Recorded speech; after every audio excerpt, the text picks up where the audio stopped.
The armed conflict in Iran has entered its 25th day, with fierce attacks continuing.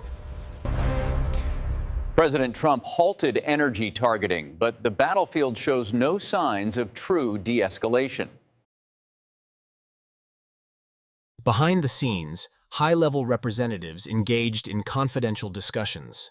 The representative was not the expected high-ranking leader, raising questions.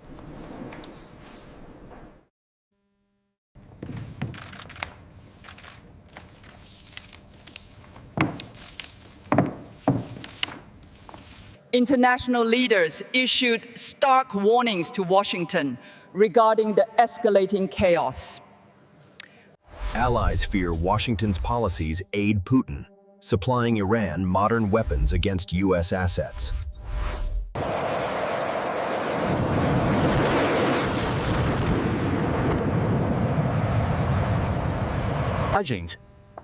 Trump's online posts fueled controversy, suggesting America's departure from NATO.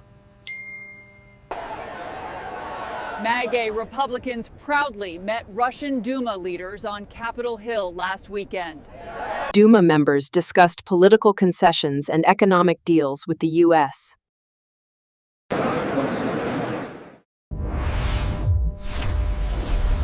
Intelligence reports confirm Russia's intelligence is cooperating with Iran. This aims to weaken American military strength in the Middle East.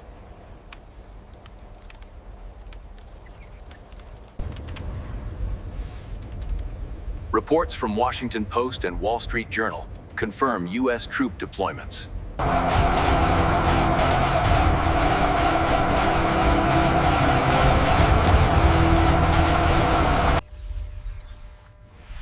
Internal discussions reveal plans for a potential ground operation lasting months.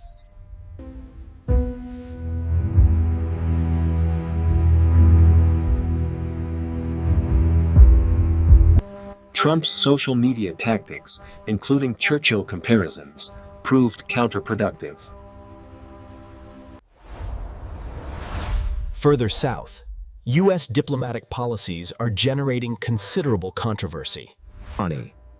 A former leader's critiques of the South Asian nation, implying dependence, angered its officials. Instead, this inadvertently pushed New Delhi closer to a strategic alliance with Russia. After U.S. lifted some Russian oil sanctions, India imported a huge quantity from Moscow. A Pakistani official admitted their U.S.-Saudi alliance agreement was a major trouble. Hopes for new investments and financial aid from Saudi Arabia never materialized.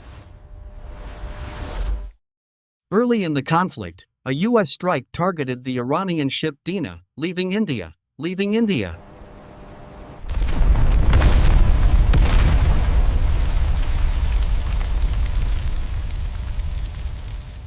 Over 100 lives were lost. U.S. forces failed to provide timely rescue, sparking humanitarian controversy. The parliamentary leader of the Middle Eastern nation expressed skepticism about the leading global powers' policy on the vital maritime passage. He stated the strait had always been open before the conflict began. Regional security worsened as Houthi forces officially joined the conflict. This faction possesses the real capability to completely disrupt maritime trade in the critical sea lane. Such a scenario would cause an economic shock, pushing crude oil prices quickly to $200.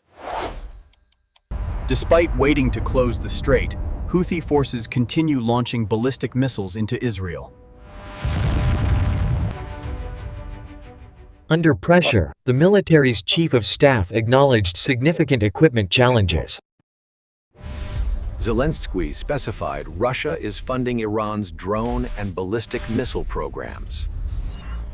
Russia is directly providing intelligence, with its military satellites monitoring U.S. assets. Russian satellites photograph U.S. military assets in the Middle East, collecting precise coordinate data. This data is then transferred to Iran, enabling them to execute high-precision attacks. 13 U.S. military bases in the Middle East had to evacuate their personnel. U.S. soldiers were forced to seek refuge in nearby hotels. Ukraine shared intelligence with the U.S. and NBC News.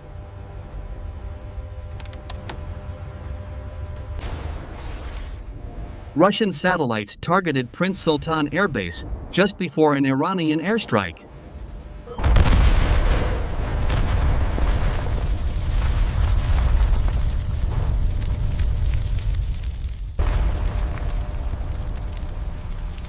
The attack damaged many aircraft and injured 12 U.S. soldiers. Among the destroyed targets was an E-3G Sentry, the USAF's Jewel. KC-135 Stratotankers, crucial aerial refueling planes, also suffered significant damage.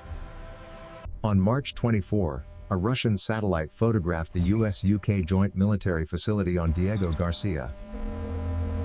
The same satellite then captured images of Kuwait International Airport. It also photographed the crucial Bergen oil field on the same day.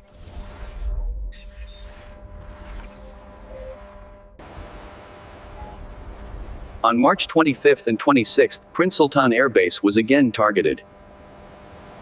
The Shaiba oil and gas field in Saudi Arabia also fell under surveillance.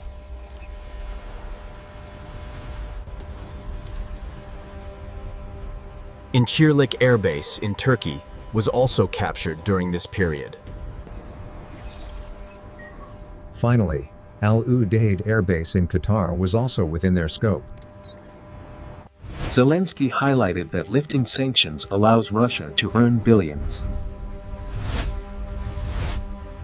These funds are then used to operate intelligence systems assisting Iran against U.S. bases. This implied U.S. intelligence system inefficiency, or even deeper, unexplainable compromises. To fill this security gap, Ukraine initiated talks with Qatar, Saudi Arabia, and UAE. They are exporting Ukrainian-made electronic warfare systems to these partners. Ukraine is offering advanced radar surveillance technology, filling critical security voids. Zelenskyy emphasized Ukraine's experienced military experts could provide partners this robust defense. She indicated that a key governmental department approved the visit of representatives from the Eastern nation for peace discussions. This creates a stark paradox. U.S. officials negotiate with Russia, while Russia aids Iran. While politicians debate, the human cost on the ground continues to rise.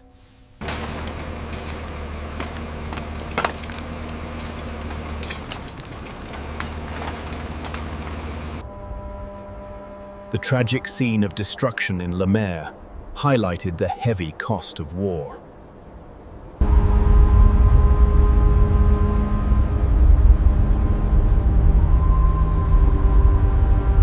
Similar devastation is seen in Gaza, with widespread ruin due to the lack of a true ceasefire.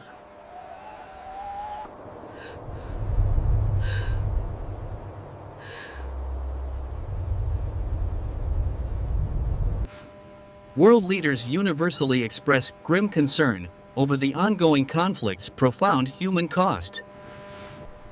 These devastating human tolls are the tragic price of ongoing geopolitical calculations. The region remains trapped in a spiral of violence, driven by complex, unresolved geopolitical interests.